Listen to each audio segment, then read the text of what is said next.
Aturan baca. Baca sedikit.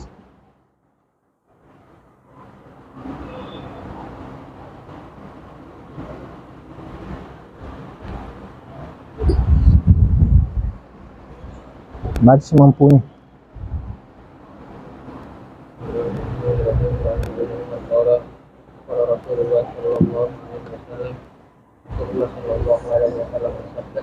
Inna Allah Ta'ala yuhibbu an tu'ta rafatakum kama yafrahu an tu'ta masyatahu. Inna Allah Subhanahu wa ta'ala mencintai memberikan hukum kama yafrahu an tu'ta masyatahu. Sebagaimana Allah memberi wasiat Allahu Akbar bagi Muslim diriwayatkan oleh Ahmad dan disahihkan oleh Muslim.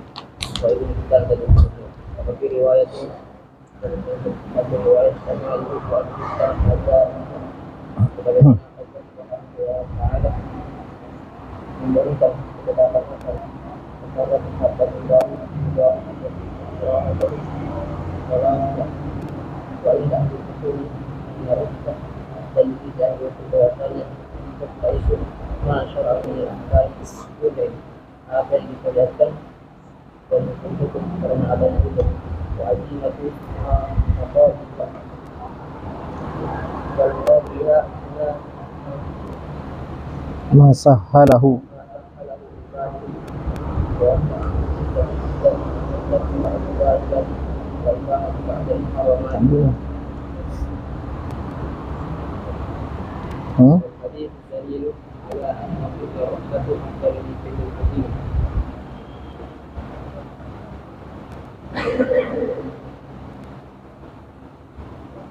Terus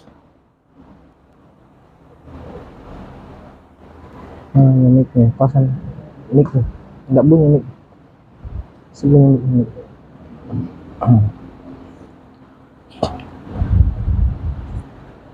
mau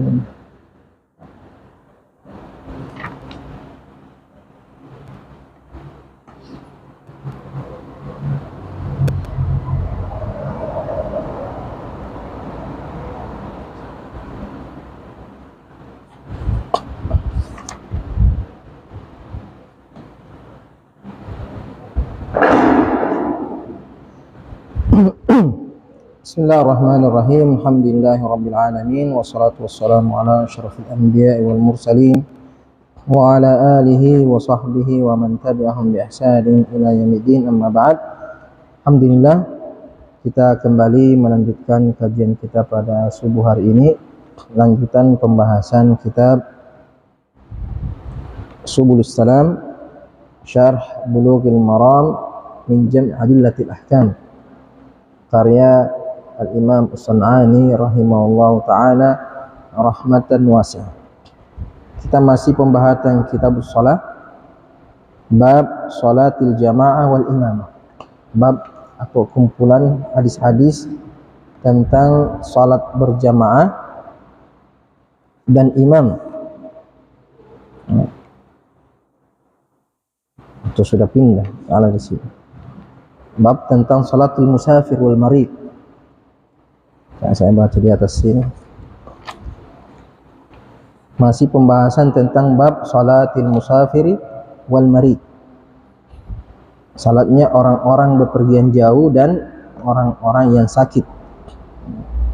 Kita sudah menjelaskan hadisnya Aisyah radhiyallahu taala anha, dua riwayat dari Aisyah yang menunjukkan tentang hukum mengqasar salat bagi musafir. Tak ada mengatakan ada khilaf, ada yang mewajibkan dan ada yang menghukuminya sunnah tapi muakkad. Sunnah muakkad artinya sunnah yang sangat ditekankan. Kemudian hadis kedua sebelumnya adalah hadisnya Ibnu Umar bahwasanya Allah mencintai untuk dilakukan atau diambil keringanannya. Allah senang apabila keringanan yang Allah berikan itu diambil oleh hamba-hambanya, diamalkan. Sebagaimana Allah tidak senang ketika maksiat itu dilakukan. Atau riwayat lain sebagaimana Allah senang ketika azimahnya diambil, artinya hukum aslinya. Jadi mengambil keringanan, kita sebutkan kemarin bahwa ada 3 keadaan. Terkadang mengambil keringanan itu hukumnya wajib. Mengambil keringanan hukumnya wajib. Apabila jika ditinggalkan itu keringanan akan membahayakan jiwa seseorang, membahayakan hartanya, membahayakan harga dirinya, dan perkara-perkara darurat yang 5 itu, ad-daruriyatul khamsah, seperti memakan bangkai bagi orang yang kelaparan. Artinya kalau dia tidak mengambil keringanan memakan bangkai ketika dia kelaparan, maka dia akan mati. Maka wajib dia mengambil rukhsah, wajib dia mengambil keringanan ini. Terkadang hukumnya mengambil rukhsah ini sangat ditekankan, sangat dianjurkan.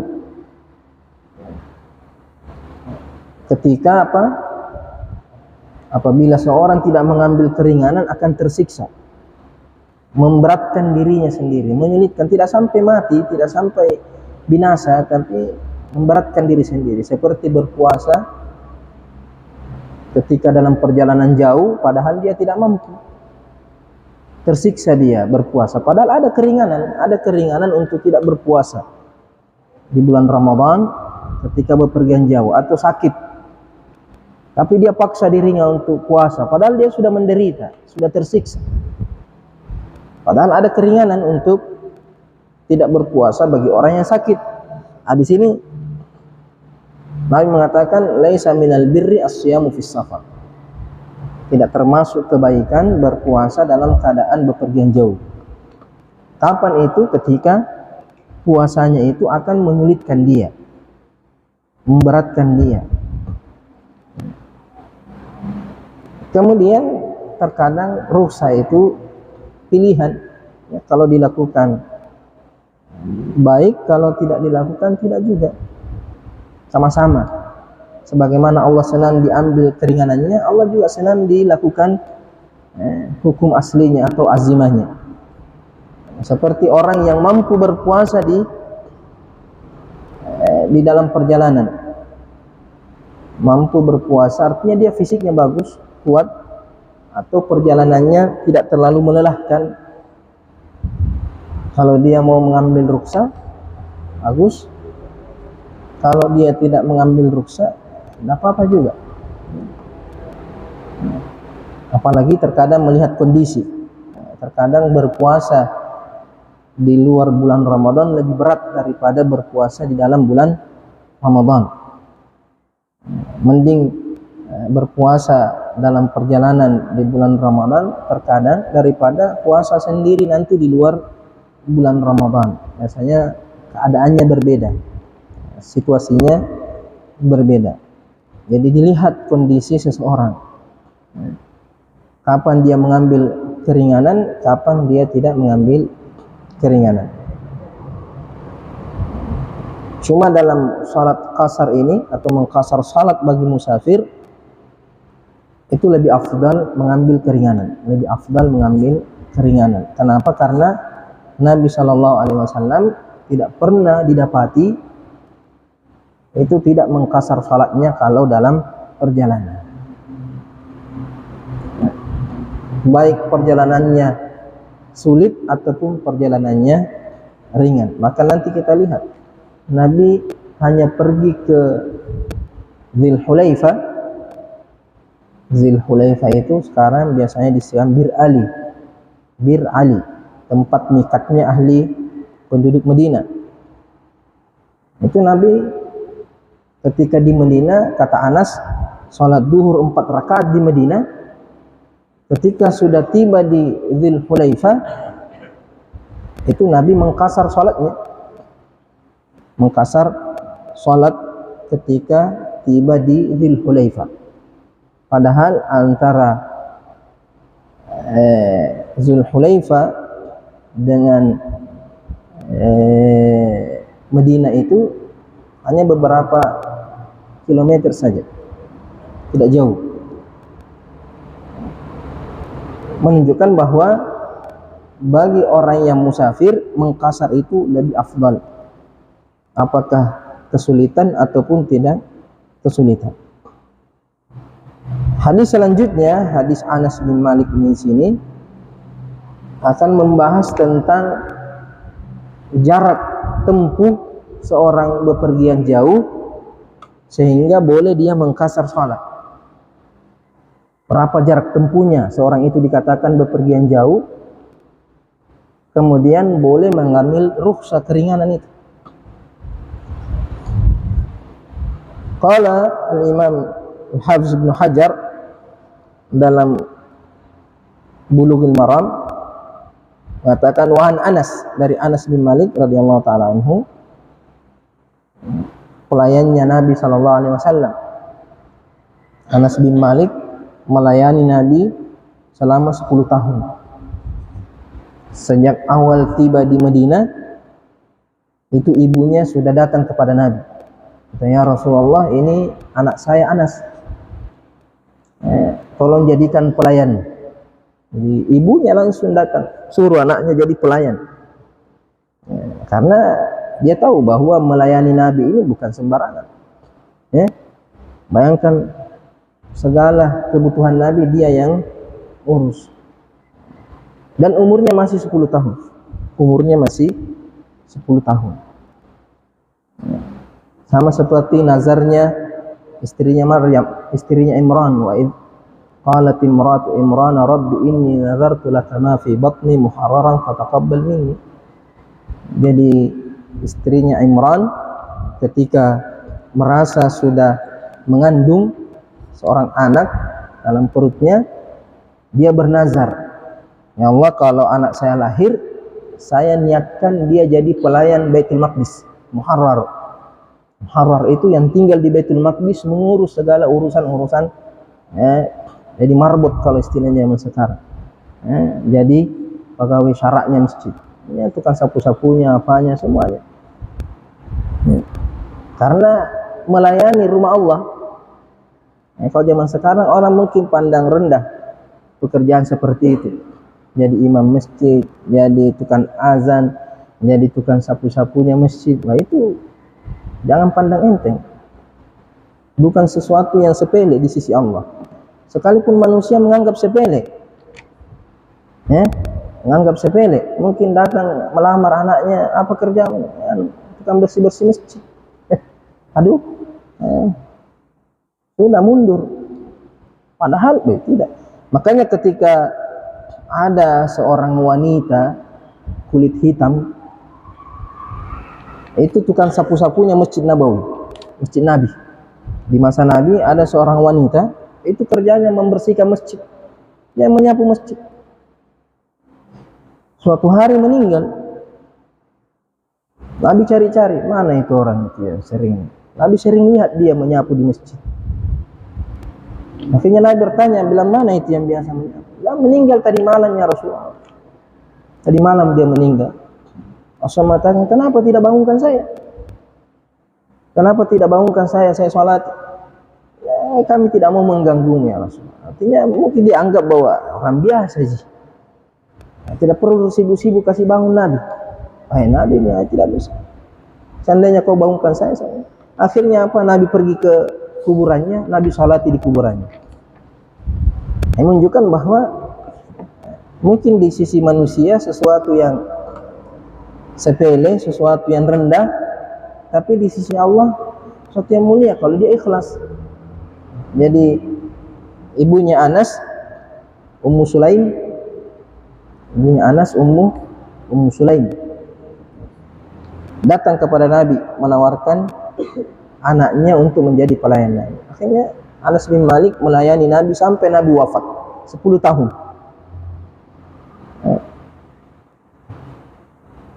Dan Nabi mendoakan Anas bin Malik 3 hal sebagai mukafaahnya. Didoakan saja. Ya, tidak disebutkan berapa gajinya Anas bin Malik. Cuma disebutkan bahwa Nabi mendoakan dia 4 hal atau 3 hal.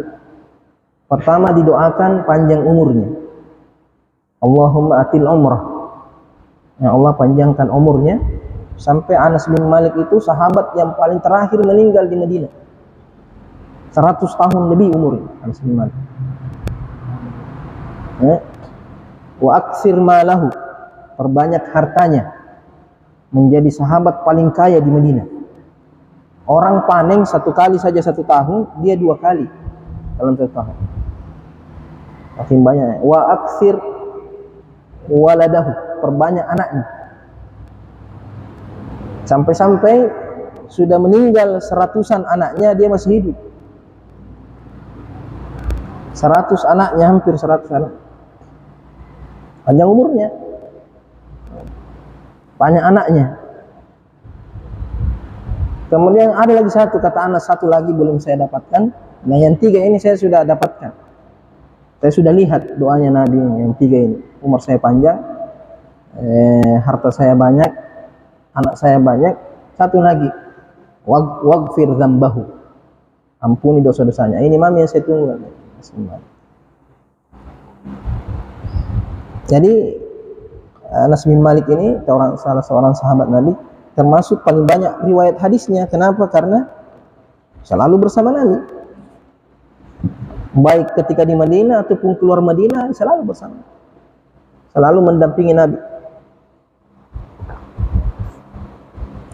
Sehingga banyak hadis-hadis yang dia hafal, yang dia ketahui, yang tidak diketahui sahabat yang lain. Qala, dia berkata, Anas bin Malik, kana Rasulullah SAW idza kharaja masirata 3 amyal. Nabi SAW kalau keluar Madinah, maksudnya masirata 3 amyal, jarak perjalanan jauh tempuhnya 3 mil. Ada nanti penjelasannya berapa itu 3 mil. Au farasikh, atau 3 farsakh. 1 farsakh itu 3 mil. 1 farsakh 3 mil.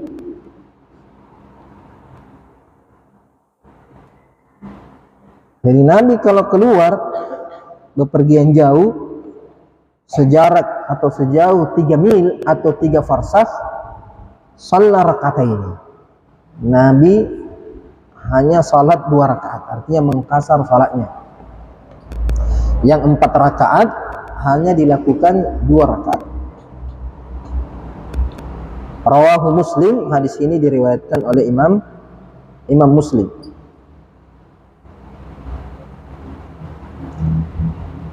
Qala Imam San'ani menjelaskan, al-muradu min qawlihi idza kharaja, maksud dari ucapannya Anas bin Malik, idza kharaja, apabila Nabi keluar, idza kana qasduhu masafata hadzal qadr. Idza kana qasduhu masafata hadzal qadr, maksudnya idza kharaja, apabila Nabi keluar, maksudnya Nabi keluar tujuannya sejauh jarak ini. Nabi ingin pergi ke suatu tempat dengan jarak 1 atau 3 mil. Apabila Nabi keluar menuju suatu tempat yang jaraknya tempat itu 3 mil atau 3 farsakh. Itu maksud dari hadis ini. Nabi apabila ingin suatu tempat, ada satu tempat yang mau dipergi Nabi. Berapa jaraknya antara tempat itu dengan Madinah? 3 mil atau 3 farsakh. Apabila jarak tempuhnya, tempat tujuannya 3 mil atau 3 farsakh, Nabi mengqasar salatnya. La annal murada, bukan bahwasanya maksudnya annahu kana idza arada safaran tawilan. Bukan maksudnya, ya ini Imam San'ani membantah suatu pendapat yang mengatakan bahwa maksud dari ucapan Anas ini annahu kana idza arada safaran tawilan, apabila Nabi ingin pergi ke suatu tempat yang jauh, pergi menginginkan perjalanan jauh yang panjang, yang jauh sekali, yang sampai bermil-mil, yang sampai berhari-hari perjalanannya. Fala yaqsiru illa ba'da hadhil masafah, maka Nabi tidak mengqasar kecuali setelah menempuh jarak ini,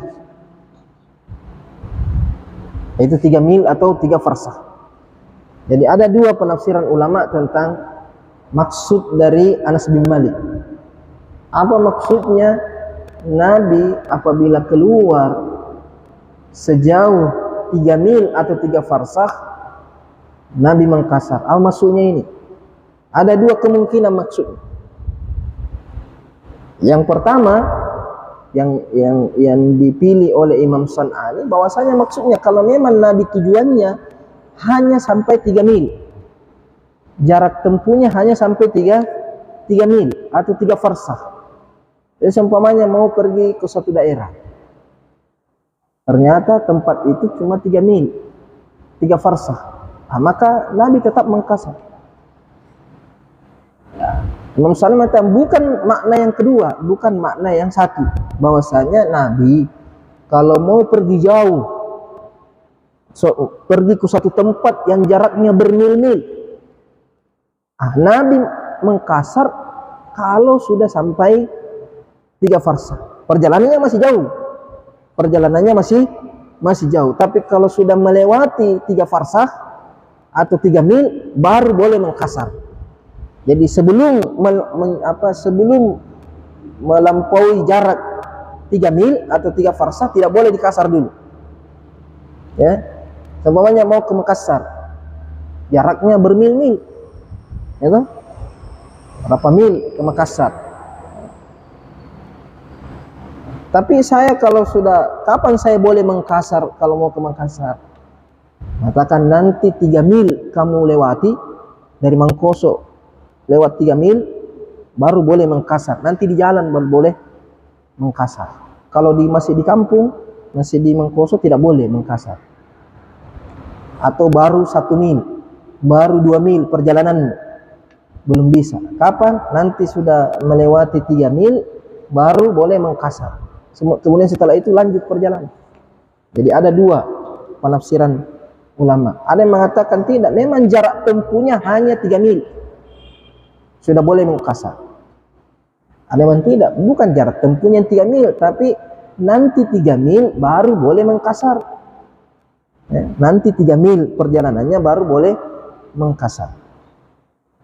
Jadi Imam San'ani memilih pendapat yang pertama, bahwa apabila jarak tempuh yang kita mau tuju mencapai 3 mil atau 3 farsakh, maka sudah boleh mengqasar, sudah dianggap musafir istilahnya.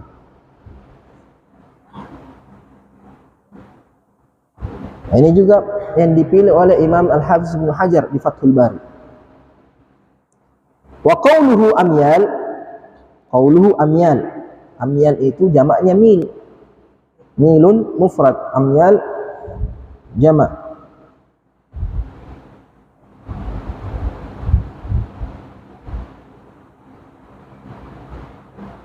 Jamak qillah, af'al, af'al jamak qillah. Au farasikh, farasikh jamaknya farsakh, farsakhun. Jadi mufradnya farsakh, jamaknya farasikh.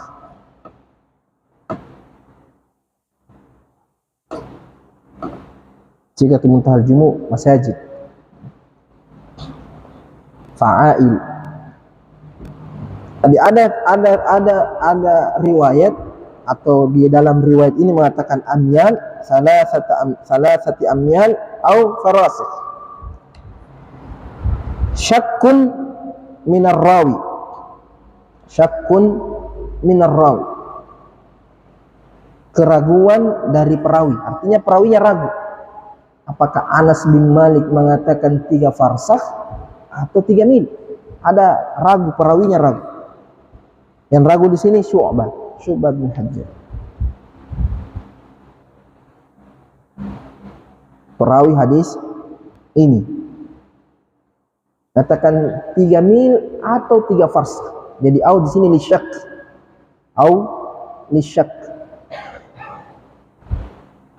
Walaysa litakhir, bukan pilihan. Bedakan takhir dengan syak. Takhir artinya kul samakan au lahman, makan ikan atau daging, terserah mau salah satunya, tidak boleh dua-duanya. Namanya takhir. Dia ada kalau aulil ibaha mengatakan kul samakan au lahman, artinya mau kau makan dua-duanya, salah satunya tidak mau kau makan, terserah, al ibahah saja. Tapi kalau takhir harus pilih salah satunya. Tapi kalau lisyak dia ragu, ada ragu apakah Nabi bilang, Anas bilang mil atau farsakh. Jadi kalau takhir berarti memilih, terserah kau mau pilih 3 farsakh atau 3 mil. Tapi di sini katanya bukan takhir, tapi asyak. Au di sini lisyak. Ada keraguan dari perawi antara 3 mil atau 3 farsakh.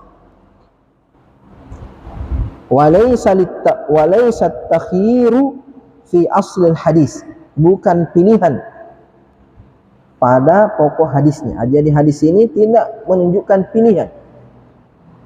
Ada salah satu di antaranya yang dimaksud oleh Anas, cuma perawinya yang ragu.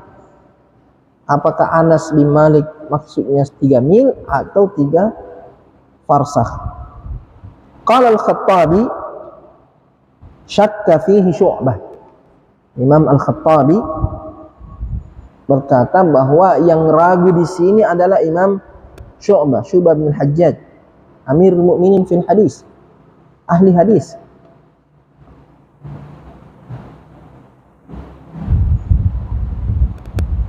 Qila fi haddil mil, ada yang mengatakan tentang batasan 1 mil. Berapa itu 1 mil? Ada khilaf ulama. Kapan sesuatu itu jaraknya dikatakan 1 mil?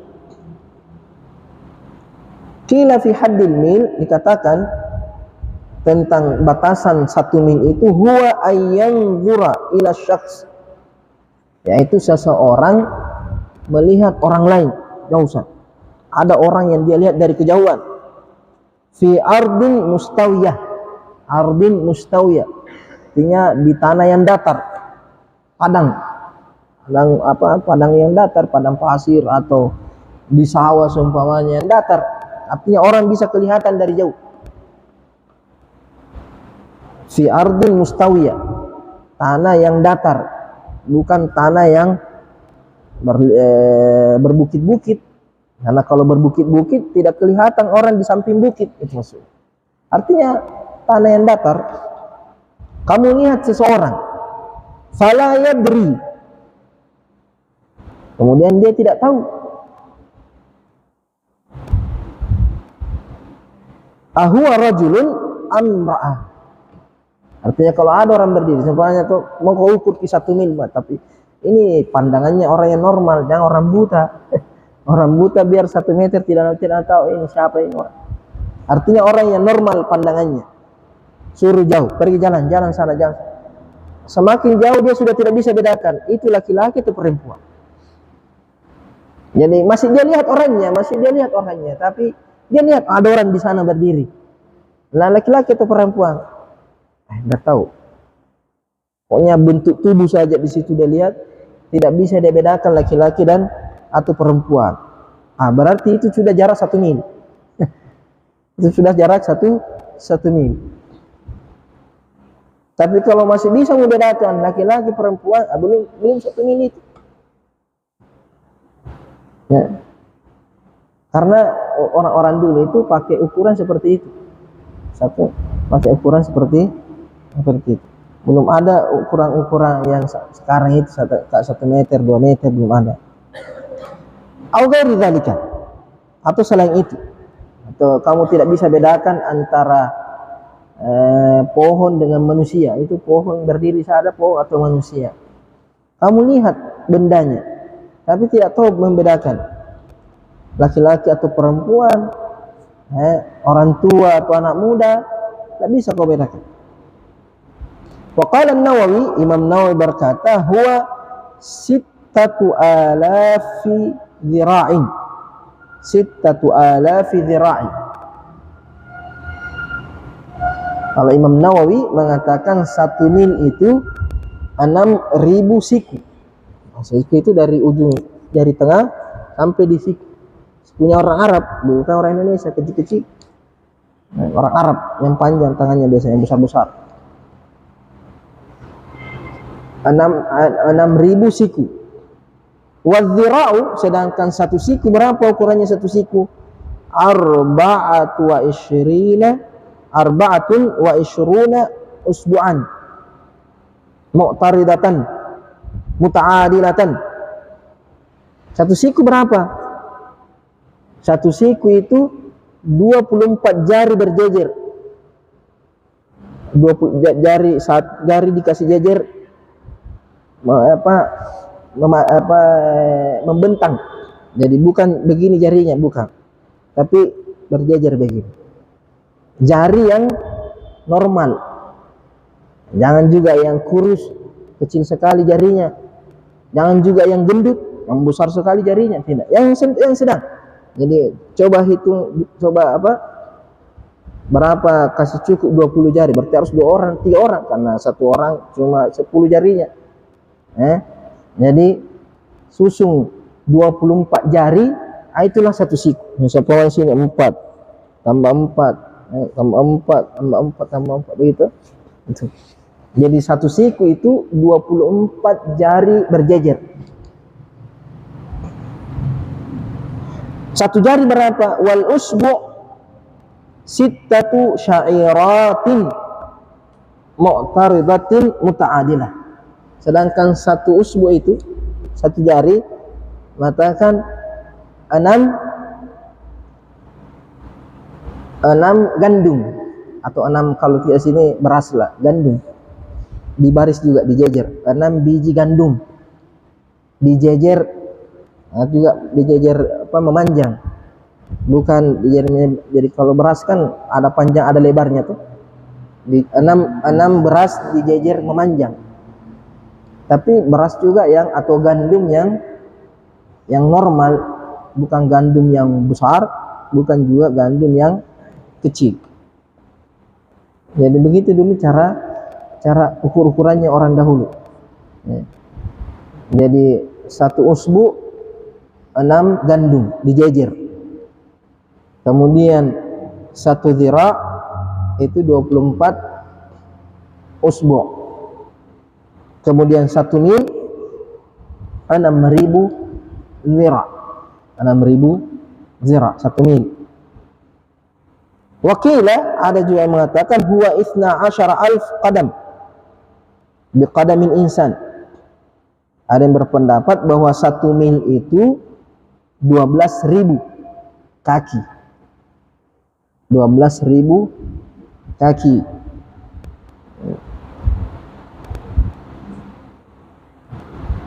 Artinya bukan panjang kakinya, anunya telapak kakinya. Ini kamu ukur telapak kakimu sebanyak 12.000. Coba nih praktekkan. 12.000 kaki itu sampai di mana kira-kira 1 mil itu dengan 12.000 kaki. Nah, kalau tidak ada pekerjaanmu bisa kamu kerja. Wakilah ada yang mengatakan huwa arba'atu alafi zira'. Ada yang mengatakan tidak, dia 4.000 zira'. Kalau tadi Imam Nawawi berapa? 6.000, 6.000 zira'. Ini pendapat yang keempat mengatakan tidak, cuma 4.000 saja. Agak kurang daripada ukurannya Imam Nawawi. Wakilah alfu khutwah lil jamal. 1.000 langkah onta. 1.000 langkah onta. Ini bagaimana? Jadi ontanya disuruh berjalan, berapa kali melangkah ontanya? 1.000 kali langkah ontanya sudah dianggap satu mil. Ini alfu khutwatin il jamal. Wakilah ada pendapat lain, 3,000 zira' bin Hashimi. 3.000 siku, tapi sikunya Bani Hashim, keturunan Nabi Muhammad SAW. Berapa itu 3.000 zira'? Berapa itu satu zira'? Satu zira'nya Bani Hashim huwa 32 usbu'an. 32 jari. Kalau tadi yang biasa 24 tuh. Kalau satu zira' normal hanya 24 jari. Tapi kalau zira'nya Bani Hashim itu 32 jari. Wa huwa zira'ul hadi alaihissalam.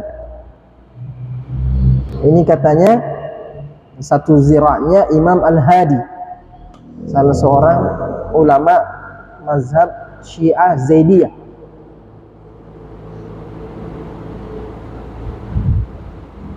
Jadi dia ukur dengan imamnya, zira'nya imam, Imam Al-Hadi alaihissalam, karena keturunan Nabi. Wa huwa zira'ul Umari al-ma'mul alaihi fi San'a wa biladiha. Ini katanya zira'nya al-Umari yang dipergunakan di negeri San'a dan sekitarnya. Negeri-negeri San'a, negeri Yaman sekarang. Ini ukuran kontemporernya di masa Imam San'ani. Jadi di masa Imam San'ani katanya yang dipakai di negeri Yaman atau di San'a itu ukuran zira'nya Imam Al-Hadi, yaitu 4.000 zira', 3.000 zira', 3.000 zira', yang sama satu zira' sama dengan 32 jari, satu siku sama dengan 32 jari. Tapi kalau kita lihat di cari-cari kira-kira berapa kilometernya, karena kita sekarang pakai kilometer. Ada beberapa versi juga, ada yang mengatakan 1 mil itu 1,6093 kilometer. 1,6093 kilometer. Artinya 1 kilo 6.000 meter sekian lah, atau 1.693 meter. 1 kilo lebih, 1,5 kilo lebih lah. Ada yang mengatakan juga bahwa 1,680, 1,680, artinya 1 kilo 680 meter. 1 kilo 1 kilometer 680 meter. Itu 1 mil.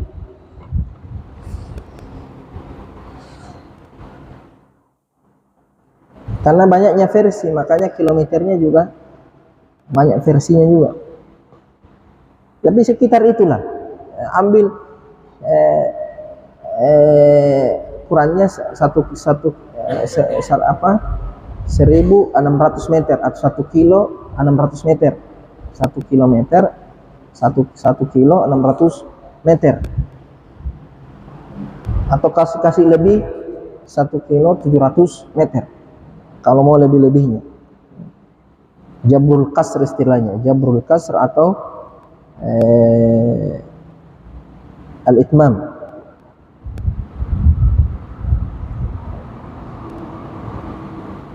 Kemudian wa ammal farsakh, adapun satu farsakh, fahuwa thalathatu amyalin.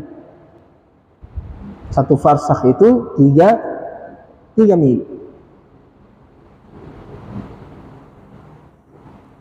Wa huwa farisiyun mu'arrabun. Kata farsakh itu berasal dari bahasa Farisi, Persia. Farisi bukan Paris. Farisi artinya Persia. Sekitar Dimashq sekarang, di Irak, Iran, Persia semua itu dulu. Kalau Paris, baris pakai baris. Tapi kalau Farisi, Faris, Persia. Ini ukuran 1 mil dan 1 farsakh. Yang mana Nabi, kata Anas, Nabi ketika menempuh jarak 3 mil atau 3 farsakh, Nabi mengkasar salatnya. Cuma ada khilaf, apakah 3 farsakh atau 3 mil ini jarak tempuhnya, atau ketika sudah melewati jarak tersebut. Bukan batas tempuhnya, bukan. Tapi boleh mengkasar apabila sudah melewati jarak tempuh tersebut. Itu ada 2 pendapat ulama, nanti akan dijelaskan secara rinci tentang pendapat ulama berapa jarak tempuh seorang itu mengkasar salatnya. Tapi hadis Anas ini menjadi salah satu dari pendapat. Ada yang mengatakan bahwa apabila jarak tempuh suatu tempat yang kau mau tuju sudah sampai 3 mil, berarti 3 mil berapa itu? 3 mil sekitar 5 kilo. 5 kilometer kau mau pergi, berarti sudah bisa mengkasar. Itu pendapat pertama. Atau pendapat kedua mengatakan 3 farsakh. 3 farsakh berarti 3 kali 3. 3 kali 3 menjadi atau 5 kali 3 saja. Artinya kita bilang 5 kilo 1 mil, 5 kilo 3 mil, berarti kalau 1 farsakh berapa? 1 farsakh 3 mil, berarti dikali berapa? Kali 5, ya 15. 3 kali 5. Berarti 15 kilo jarak tempuhnya sudah bisa mengkasar. Nanti kita lihat penjelasannya sini, mana pendapat yang lebih kuat. Ada yang mengatakan harus 85, harus 120, ada yang mengatakan tidak ada batasannya. Nanti kita lihat penjelasan, insyaallah besok kita lanjut. Jadi besok bawa lagi kitabnya ini, ganti dari pengajiannya Dr. Edi. Ada pertanyaan? Apa? Ayo sejarah kita. Bismillahirrahmanirrahim. Alhamdulillahirabbil alamin wassalatu wassalamu ala asyrofil anbiya'i wal mursalin wa ala alihi wasallam. Allahumma 'allimna ma yanfa'una wanfa'na bima 'allamtana. Allahumma zidna 'ilma. Allahumma inna na'udzubika min ilmin la yanfa'u wa min qalbin la yakhsha, min nafsin la tashba', min du'a'in la yustajabu lahu.